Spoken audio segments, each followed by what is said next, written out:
O século XIV surgia sobre a Europa com a pesadez de um inverno sem fim.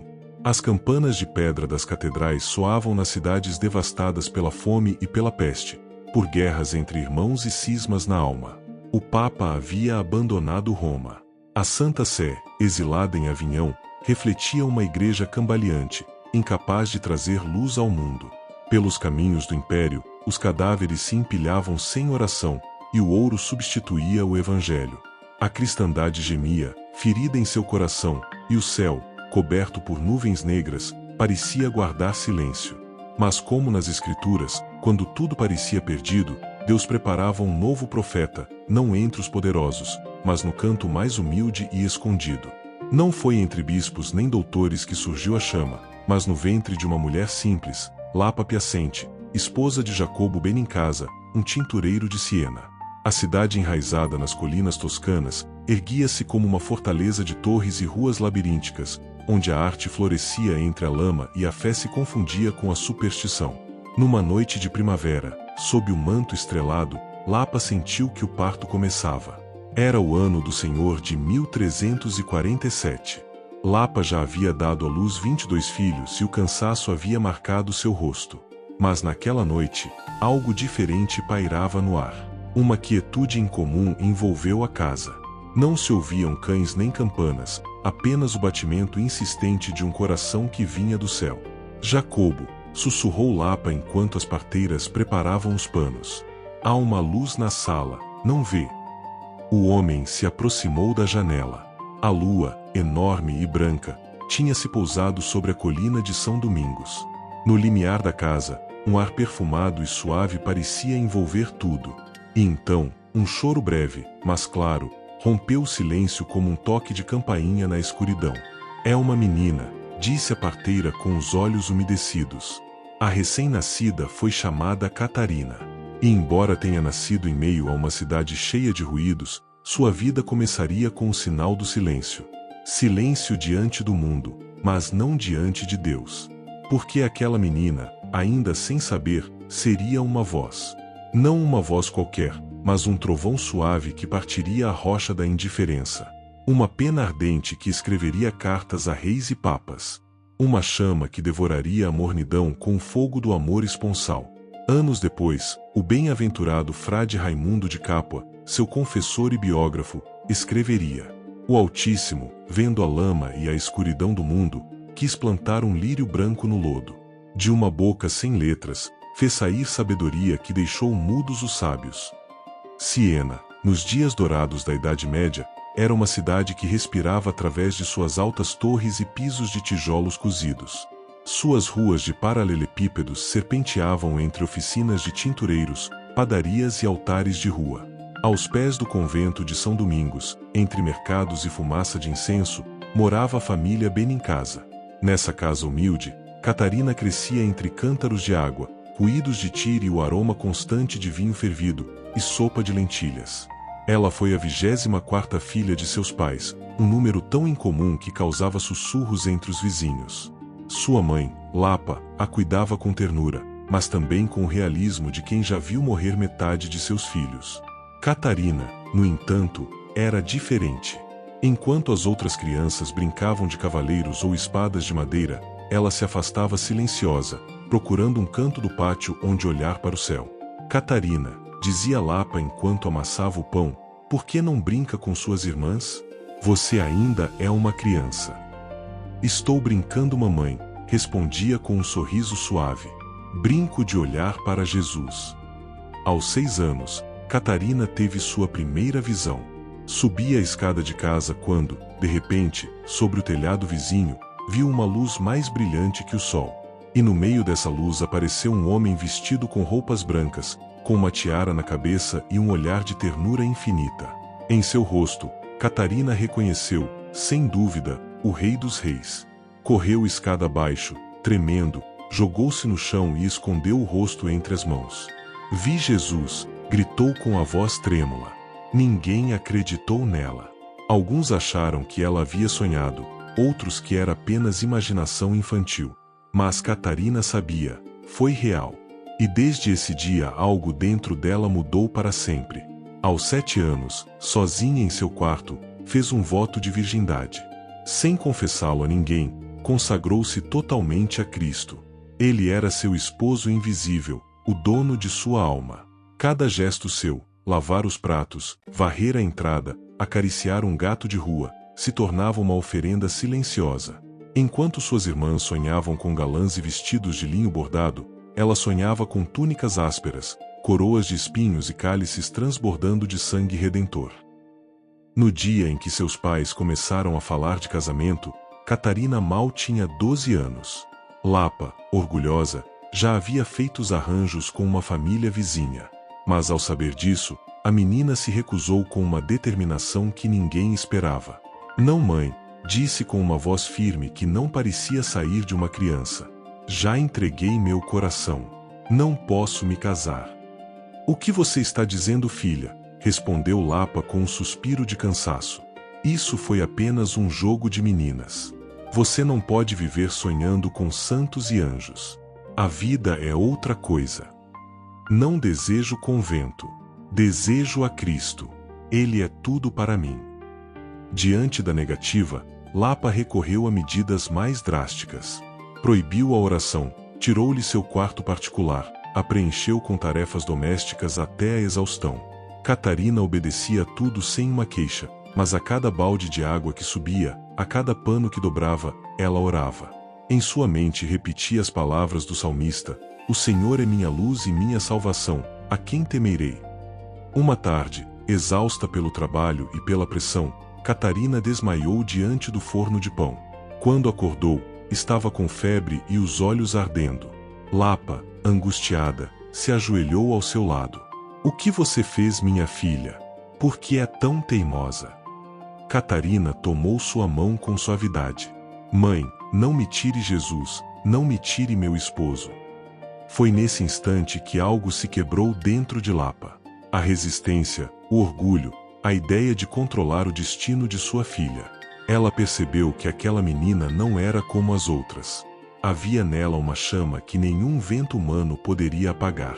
A partir de então, Catarina teve liberdade para se retirar para sua cela. Era um pequeno quarto mal iluminado por uma janela estreita. Lá rezava dia e noite, dormia pouco, comia ainda menos. Seu corpo se afinava como uma corda tensa, mas sua alma florescia. A fama de sua santidade começou a se espalhar como o perfume do açafrão. Alguns a admiravam, outros a temiam. Alguns a chamavam de a louca do bairro de Fonte Branda, mas Catarina não respondia nem se defendia, apenas calava, sorria e oferecia tudo a Deus. Um dia, seu pai a surpreendeu em oração, de joelhos sobre o chão de pedra, com os braços abertos como numa cruz. Seu rosto brilhava com uma luz impossível. Jacobo caiu de joelhos, chorando como uma criança. Perdoe-nos, filha. Não entendemos quem você era. Catarina se levantou, o abraçou e sussurrou em seu ouvido: Sou apenas uma serva. Não me olhe. Olhe para ele. O inverno havia lentamente se retirado de Siena, deixando para trás os ventos frios da penitência.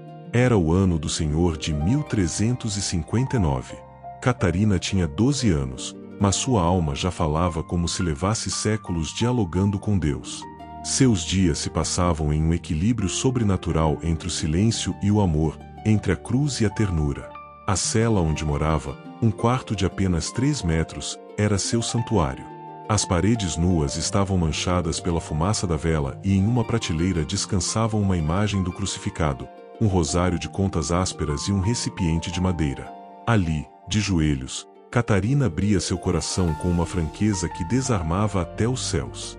Senhor, dizia olhando para o crucifixo, dá-me tua cruz, mas dá-me também tua alegria. Não quero mais gozo que o de tua vontade. Que tua dor seja meu descanso e teu sangue, meu perfume. Seu corpo, frágil como a casca de um ovo, começava a ressentir-se pelos jejuns prolongados. Durante semanas inteiras se alimentava apenas de pão seco e água. E às vezes nem isso. Sua mãe, horrorizada com sua magreza, tentou forçá-la a comer com ameaças e súplicas. Catarina, com voz doce, respondia: Mãe, o pão deste mundo não me sacia, só o pão vivo me alimenta. Mas o que ninguém sabia, nem mesmo Catarina, era que no fundo do coração divino se preparava um acontecimento que marcaria seu destino com fogo, seu casamento místico com Cristo.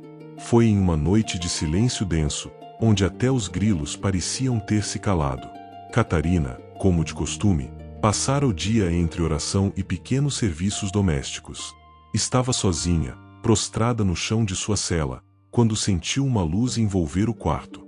Uma presença encheu o ar com um aroma impossível, mistura de incenso, lírios e terra molhada.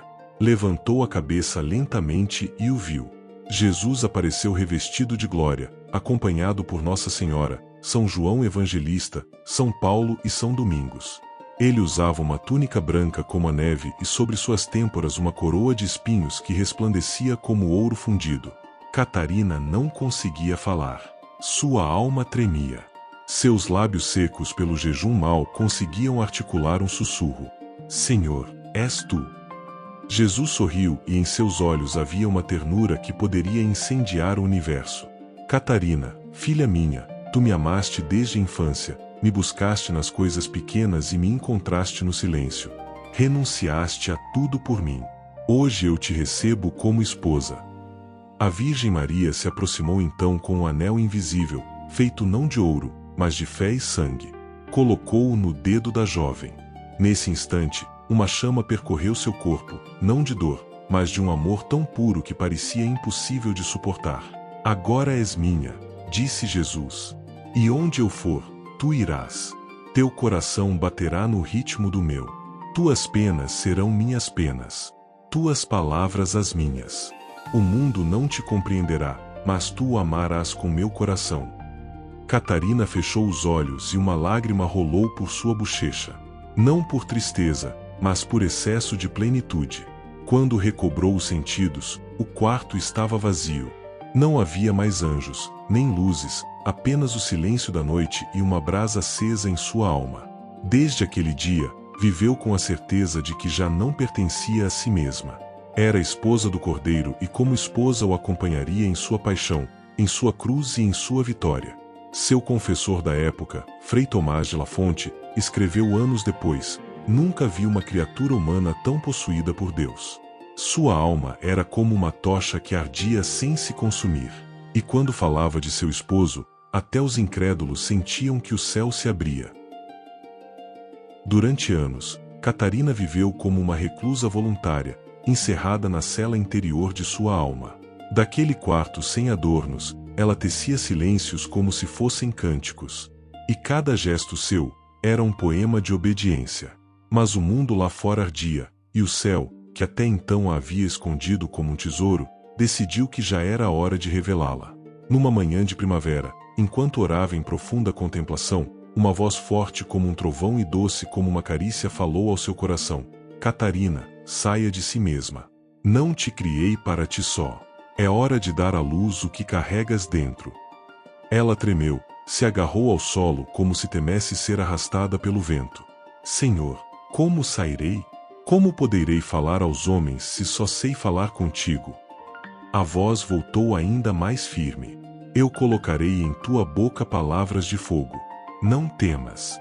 O mundo está doente e tu serás minha medicina. Te formei no silêncio para que agora fales, e tuas palavras curarão. Catarina, obediente até o impossível, levantou-se, não como uma rainha, mas como uma serva. Colocou o manto, pegou o seu rosário e desceu as escadas da casa familiar. Aquela foi sua segunda encarnação. A santa escondida nascia para o mundo. A partir daquele dia, seus passos começaram a cruzar as ruas de Siena. Primeiro foram os pobres. Ela ia aos bairros onde ninguém entrava, parava diante de enfermos cobertos de chagas, abraçava os leprosos que os outros evitavam, limpava com suas próprias mãos feridas supurantes e olhos que choravam sem consolo. Onde havia pobreza, Catarina levava perfume. Não tenha medo, sussurrava enquanto lavava um ancião moribundo. Cristo te espera de braços abertos. És filho, sua alegria. Depois vieram os condenados, aqueles que iam para o patíbulo e cujas almas estavam cobertas de sombra. Catarina entrava nas prisões como quem entra numa capela, sentava-se ao lado do prisioneiro, pegava sua mão encadeada e dizia: irmão, não morra sem esperança. O sangue de Cristo pode lavar até a culpa mais escura. Se te arrependeres, o céu inteiro se abrirá para ti. Muitos morreram com um sorriso nos lábios, chamando-a de irmã, mãe, anjo. Pouco a pouco, formou-se ao seu redor um grupo de pessoas, homens e mulheres, jovens e idosos, leigos e clérigos. Eles mesmos não sabiam como haviam sido atraídos por aquela rede invisível. Só sabiam que perto de Catarina a alma despertava. Um deles, o jovem Tomaso, escreveu: ela não falava como os doutores da igreja. E no entanto, quando Catarina dizia Cristo te ama, alguém acreditava, porque ela dizia como quem ouviu isso diretamente de sua boca. Foi então que entrou em cena um personagem que mudaria a história da santa. Frei Raimundo de Capua, doutor em teologia, piedoso e prudente, foi designado como seu confessor. No início, ele duvidava dos êxtases e visões. Achava-a estranha, até perigosa. Mas bastou uma única confissão para entender. Padre, lhe disse ela com voz serena, não peço que me compreenda, só peço que me guie para onde Deus deseja. Estou disposta a obedecer, mesmo quando não entender nada. Raimundo ficou mudo e a partir de então ele se tornou seu defensor, seu escudeiro, seu cronista. És como uma nova Débora, lhe disse um dia. Não lutaste com espada, mas com lágrimas. Não gritas, mas ainda assim fazes tremer os poderosos. Siena naqueles anos estava dilacerada por guerras entre facções. Os guelfos e os gibelinos se matavam nas esquinas. As ruas, antes cheias de vida, agora estavam marcadas por sangue. Catarina, sem medo, ia de casa em casa, buscando a reconciliação. Ela mediava entre famílias inimigas há gerações. Entrava no conselho da cidade como uma simples leiga, sem título nem poder, e saía com pactos de paz selados por lágrimas. Os políticos não entendiam. Quem é essa mulher? Perguntavam. Como ela consegue o que nem os embaixadores conseguem? A resposta era sempre a mesma. Catarina não falava com a lógica do mundo, mas com a loucura do amor. E onde o amor entra, o impossível se torna real. E então a peste havia retornado a Siena como um cavaleiro sombrio que não conhecia piedade. Era como se o próprio alento do inferno tivesse se infiltrado pelas fendas das muralhas, trazendo consigo morte, choro e medo. As campanas não paravam de tocar, anunciando falecimentos a cada hora. Carros cheios de corpos percorriam as ruas e o cheiro de carne em decomposição misturado com incenso pairava no ar como um véu de agonia. Os ricos fugiam. Os médicos fechavam suas portas. Os confessores se escondiam atrás de celas. Mas Catarina saía. Vestia seu manto branco de terciária dominicana, apertado por um simples cordão. Não carregava báculo nem espada, apenas um rosário entre os dedos e o olhar firme. Onde fugiam, ela entrava. Onde reinava o abandono, ela plantava ternura. No Hospital da Scala, transformado em um campo de batalha entre a vida e a morte, Catarina apareceu numa manhã com um balde de água, um pano e um sorriso. Quem é você? Perguntou a priora, horrorizada ao vê-la entrar entre os infectados. Sou Catarina, respondeu com simplicidade. Não trago mais remédio que o amor. Deixe-me servir. Desde aquele dia não descansou.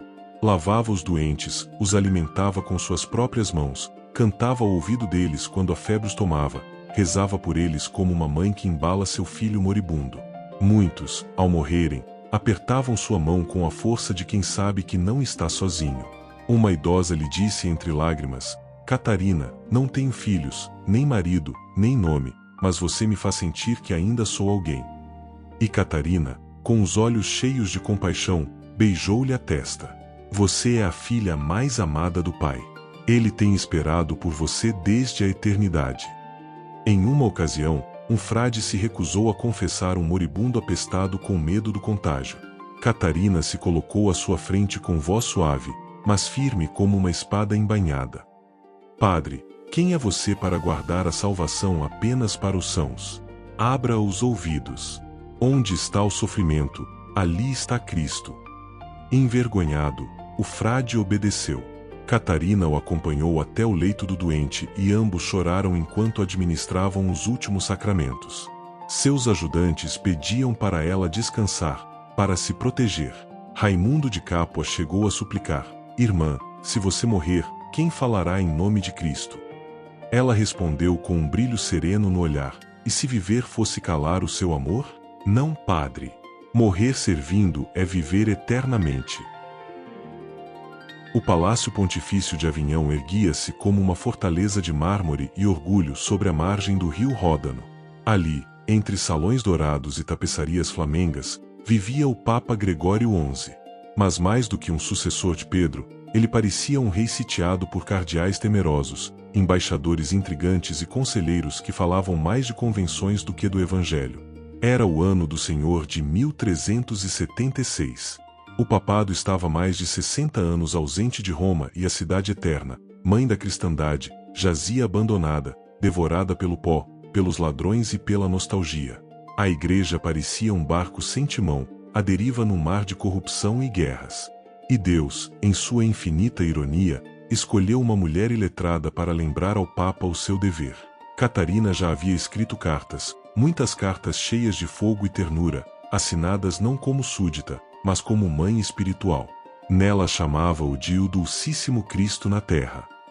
Mas também lhe dizia sem rodeios: "Levanta-te do barro, pastor dormido, e vem pastorear o rebanho, onde Cristo derramou seu sangue." Essas palavras atravessavam fronteiras, cruzavam os Alpes e chegavam ao coração da França. Alguns as queimavam, outros se escandalizavam, mas o Papa as lia e tremia. "Quem ousa escrever-me assim?" perguntava Gregório, enquanto as letras tremulantes de Catarina queimavam em suas mãos. "Uma mulher", diziam os cardeais. "Mas não uma qualquer. Esta Catarina move cidades com suas palavras. Chamam-na a serva sem medo." Gregório duvidava. Sabia que devia voltar a Roma, mas temia os distúrbios, as facções inimigas, a instabilidade. E então Catarina foi chamada para Avignon. A viagem foi longa. Ela atravessou montanhas, rios e cidades desconhecidas. Seu corpo estava fraco, mal se sustentava em pé, mas seus olhos brilhavam como espadas embainhadas em misericórdia. Raimundo de Capua a acompanhava. Cada noite ouvia-a rezar baixinho: "Senhor, não me deixe falar palavras minhas. Que seja sua verdade a ressoar." Quando chegou a Avignon, o séquito pontifício olhou-a com desdém. Essa camponesa iria influenciar o Santo Padre? Ela estava descalça, com um manto branco rasgado pela viagem e o rosto pálido de tanto jejum, mas caminhava com a dignidade de uma rainha que não precisa de coroa, pois leva Cristo no peito. O Papa a recebeu em audiência privada. Gregório XI, vestido com túnica de brocado, mitra e báculo, a esperava na sala de audiências, cercado de cardeais murmuradores. Catarina entrou, ajoelhou-se diante dele e depois levantou os olhos. Seus olhos se encontraram. O silêncio caiu como um manto sobre a sala. "Padre Santo", começou Catarina com voz suave, mas firme, "não venho ensiná-lo, venho lembrá-lo. O Senhor foi colocado como pastor das almas, não como rei de salões. Roma chora a sua ausência. O corpo está ferido porque sua cabeça não está onde Cristo foi crucificado." O Papa abaixou o olhar. Ninguém se atrevia a falar. "O mundo precisa de verdade", continuou ela. "E se o Senhor Dulcíssimo Cristo na terra não tiver coragem de obedecer ao céu, quem terá?" Gregório apertou os dedos no trono. Seu coração batia com força. A voz daquela mulher não era humana, era o trovão de Deus na boca de uma donzela. "Sabes o que te espera em Roma?", disse por fim. "Anarquia, morte, sacrilégio." Catarina levantou-se. Seu corpo tremia, mas seu espírito era uma chama.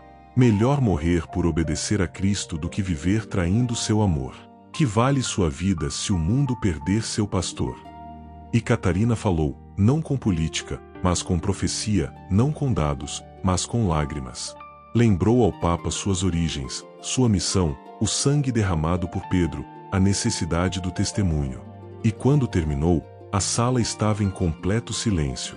Gregório se levantou, caminhou até a janela, olhou para o sul, onde os caminhos empoeirados levavam a Roma.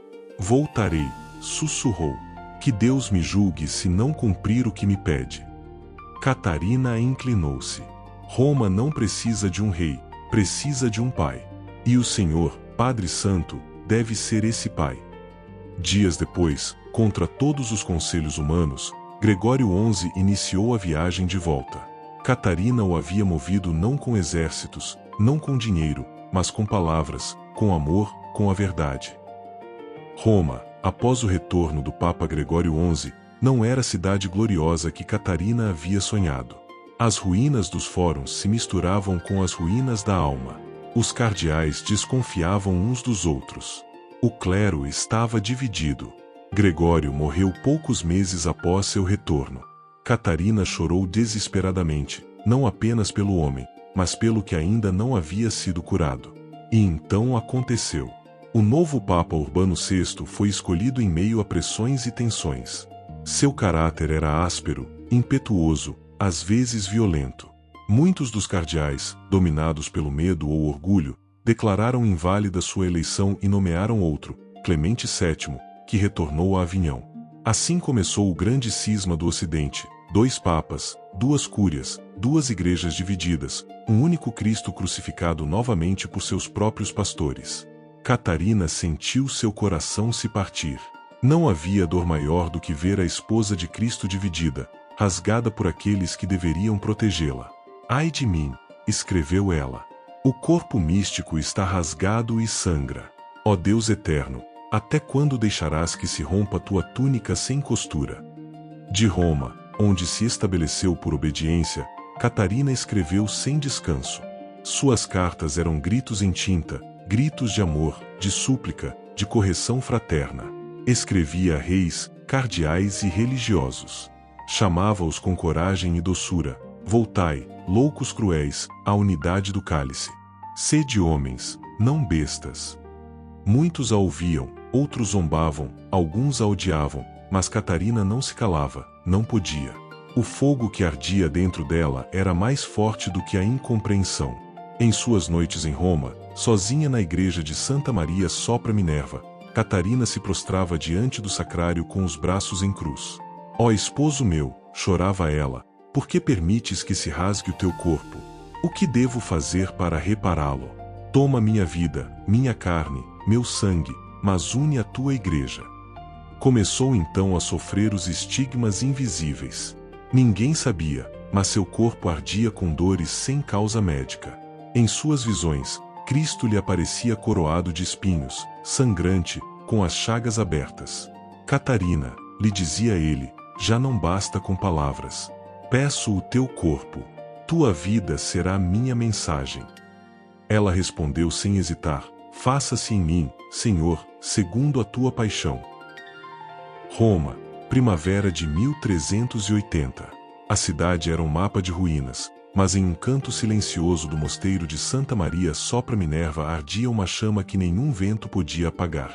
Catarina de Siena, quase sem vida, era já apenas osso, pele e luz. Seu corpo estava vencido, mas seu espírito brilhava como o sol no meio da noite. Os médicos não compreendiam como ela ainda estava viva.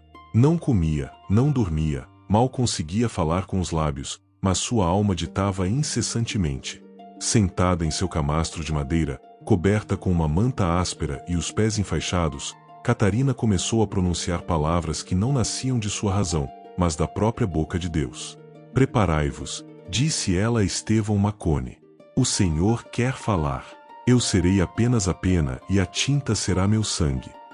Assim começou o diálogo da divina providência, ditado entre lágrimas, êxtases, convulsões e resplendores. Não foi escrito, foi exalado. Foi sopro do alto, uma conversa íntima entre a alma e Deus Pai, onde a voz de Catarina desaparecia para dar lugar a uma sabedoria que queimava. Eu sou o que é, ditava com os olhos fechados e as bochechas acesas pela febre. E vós sois a que não é. Sem mim não há bem. Só o amor gratuito sustenta o universo. Beatriz, Raimundo e Estevão escreviam com mãos trêmulas. Às vezes não conseguiam acompanhar o ritmo. Catarina falava da dignidade do homem, do abismo do pecado, da luz de Cristo, da cruz como ponte entre o céu e a terra. Suas palavras não eram teorias, eram fogo.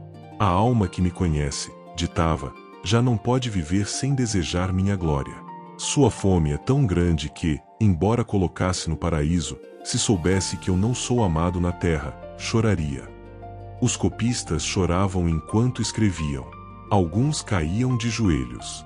Outros, ao lerem o que havia sido escrito, rompiam-se em prantos. Era como se cada frase fosse uma espada e um abraço ao mesmo tempo.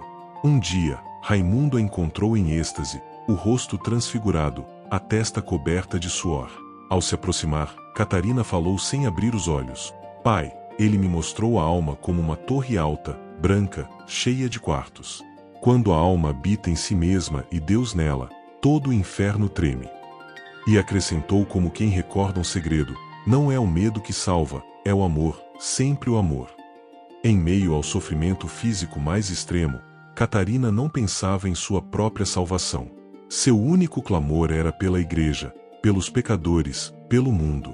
Ditava orações por prostitutas, cartas para papas, consolos a camponeses, visões de santos e súplicas aos anjos. Tudo brotava de uma fonte que nunca se secava. Ó fogo eterno, gritou numa madrugada, tu me enamoraste. Como não arder se tu me habitas? Às vezes falava com o tom de uma criança, outras com o ímpeto de uma profetisa, mas sempre, sempre com o amor de uma esposa fiel até a morte.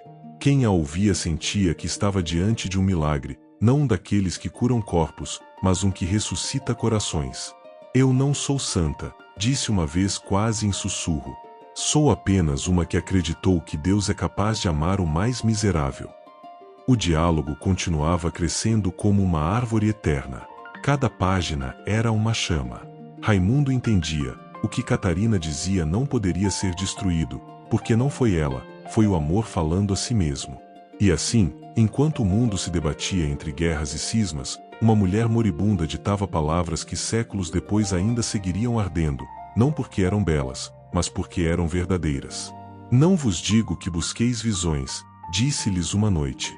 Digo-vos que ameis, que vivais crucificados, que sejais igreja até o último suspiro. E então, como quem entrega uma tocha, caiu em silêncio. O diálogo estava completo. Uma obra ditada sem letras, um livro sem tinta, um evangelho de amor escrito por uma mulher quebrada, mas consumida por Deus. O amanhecer do 29 de abril do ano de 1380 chegou sobre Roma sem fanfarra. A cidade ainda estava envolta na confusão do cisma, nas disputas de embaixadores e nas intrigas dos clérigos. Mas em um canto silencioso, entre os muros do mosteiro, o céu inteiro se preparava para receber uma rainha que não usava coroa de ouro, mas de espinhos. Catarina jazia em seu leito, quase sem peso, mal sustentada pela fé. Seu corpo era uma ruína sagrada. Seus ossos se projetavam como galhos secos, mas de seu rosto emanava uma luz indescritível. Já não podia falar com a língua, mas sua alma seguia pronunciando orações que estremeciam aqueles que estavam ao seu redor. É o cálice, sussurrou um dia. O cálice da paixão. Ele me deu e eu bebi até a última gota. Nos dias anteriores, seus sofrimentos se intensificaram de forma inexplicável. Dores agudas nas mãos, nos pés e no lado. Não havia sangue visível, mas aqueles que a assistiam sabiam que ela carregava as chagas do esposo nas profundezas. Eram os estigmas invisíveis gravados não sobre a carne, mas sobre a alma mesma. Beatriz, fiel como uma irmã, enxugava o suor da testa enquanto rezava em silêncio. Raimundo de Capua permanecia em vigília, recitando salmos, às vezes com a voz embargada pelas lágrimas. Catarina, com voz tênue disse: Não tive letras, mas ele escreveu em mim. Não tive trono, mas reinei no coração do meu Senhor. Não fui sábia, mas o amor me ensinou tudo. Os últimos dias, ela passou em oração contínua, com as mãos juntas, os olhos fechados e a alma aberta. Às vezes seus lábios se moviam, murmurando nomes, preces, ladainhas. Outras vezes entrava em profundo silêncio, como quem conversa cara a cara com o invisível. Uma madrugada foi ouvida dizendo: Colhi o que tu me deste. Eu amei como pude. Recebe-me agora, ó doce Pai eterno. Naquela manhã pediu para receber a Eucaristia. Quando o sacerdote colocou a hóstia sobre sua língua, Catarina chorou em silêncio. Foi sua última comunhão. Depois pediu que colocassem um crucifixo em seus braços. Ela o abraçou como a um esposo e com um sorriso sereno disse: Mãe Igreja, servi-te com meu sangue. Não me olhes como serva. Olhe-me como filha. Raimundo, entre soluços, tomou-lhe a mão. Catarina, o que deseja que digamos sobre ti? Ela mal abriu os olhos, com uma voz fraca pronunciou: Dizei que fui loucura de amor. Dizei que fiz tudo por Cristo e por sua esposa ferida. O relógio marcava a 6ª quando um longo suspiro percorreu seu peito. Catarina exalou sua alma como quem entrega uma flor. O quarto se encheu de paz, de perfume invisível, de uma sensação de eternidade suspensa. Ela morreu sem gritos, sem alarde. Morreu como viveu, oferecendo. Uma pomba branca, dizem alguns, voou pela janela. Outros juraram ter visto uma luz dourada no teto. Raimundo simplesmente se ajoelhou e não pôde falar. As irmãs choraram em silêncio e Beatriz cobriu o rosto de sua amiga com um pano de linho. Seu corpo permaneceu ali inerte, mas seu espírito inundou Roma, Siena, a Europa. Cruzou séculos, acendeu corações. Os anos passaram. Roma continuou sendo Roma. A Igreja sobreviveu ao cisma, as guerras se transformaram. O tempo, com seu passo lento e majestoso, cobriu de pó os tronos e as mitras. Mas Catarina não desapareceu. Sua palavra, escrita entre febre e lágrimas, cruzou gerações como um rio que não se detém. Seu diálogo foi lido por teólogos, contemplado por místicos, reverenciado por papas. Suas cartas, escritas em dialeto toscano, ressoaram em palácios e celas. Sua vida foi estudada, debatida, amada. Foi enterrada na igreja que hoje leva seu nome. Sua cabeça, relíquia de amor, seria mais tarde trasladada para Siena, sua querida pátria. Mas Catarina já não estava lá. Estava onde sempre quis estar, no coração de Deus. E um dia, séculos depois, a igreja, aquela mesma igreja que ela curou com seu amor sangrento, a proclamou doutora. Sem ter aprendido nas universidades, sem ter lido os clássicos, doutora por ter aprendido diretamente do coração de Deus. Chamaram-na doutora do amor. Não pelo que ensinou com palavras, mas pelo que ensinou com feridas. Hoje, seu corpo repousa em Roma. Sua cabeça em Siena. Mas seu coração está em todos os lugares onde há uma alma que sofre, que duvida, que arde. Em cada igreja vazia, em cada altar esquecido, em cada canto onde alguém chora pela igreja, Catarina está. Ela não parou de escrever. Cada alma que se levanta por amor é uma nova carta sua. Cada oração sincera é uma nova linha de seu diálogo. Cada reconciliação é um eco de sua voz. E quando os tempos parecem escurecer, quando a igreja treme, quando o mundo parece ter esquecido a ternura de Deus, então sua figura se ergue novamente, não como um espectro, mas como mãe, como irmã, como esposa do amor. E do céu, Catarina de Siena nos repete: não temais. O amor não é amado, mas pode ser se você amá-lo hoje. Catarina de Siena não deixou riquezas, não deixou monumentos. Deixou um caminho, um testemunho. E até hoje quem se aproxima dela não encontra uma santa distante, mas uma irmã ardente que do céu ainda sussurra: amei, sirva, sofra e não temas, que tudo é por amor. Por isso, ao final desta história, não resta mais nada além de fazer silêncio, inclinar o rosto e dizer com voz de filhos: Santa Catarina de Siena, Virgem ardente, voz de fogo, esposa do crucificado, doutora da Igreja, protetora da Europa, intercessora dos que amam a Igreja ferida, rogai por nós. A história de Santa Catarina de Siena nos ensina que Deus não escolhe os qualificados, mas qualifica os escolhidos. Uma jovem sem letras, filha de um tintureiro, tornou-se voz profética que ecoou nos palácios e nos corações mais endurecidos. Ela nos mostra que a verdadeira santidade não está em visões extraordinárias, mas no amor cotidiano, no serviço aos pobres, na coragem de falar a verdade e na fidelidade radical a Cristo. Em nossa época, Quando a Igreja e o mundo parecem novamente atravessar tempos difíceis, Catarina continua atual. Sua mensagem ressoa: o amor não é amado. E nos desafia: será que amamos verdadeiramente? Será que nossa fé transforma nossa vida e a vida dos que nos rodeiam? Se esta história tocou seu coração, inscreva-se no canal e ative o sininho para não perder os próximos episódios sobre santos e santas que mudaram a história. Deixe seu like se você também deseja conhecer mais sobre esses testemunhos de fé que atravessaram os séculos. Compartilhe este vídeo com alguém que precisa conhecer a força do amor de Deus manifestado na vida dos santos. E nos comentários, conte-nos o que mais te impressionou na história de Santa Catarina de Siena. Que a intercessão desta grande santa nos ajude a viver com mais amor, mais coragem e mais fidelidade.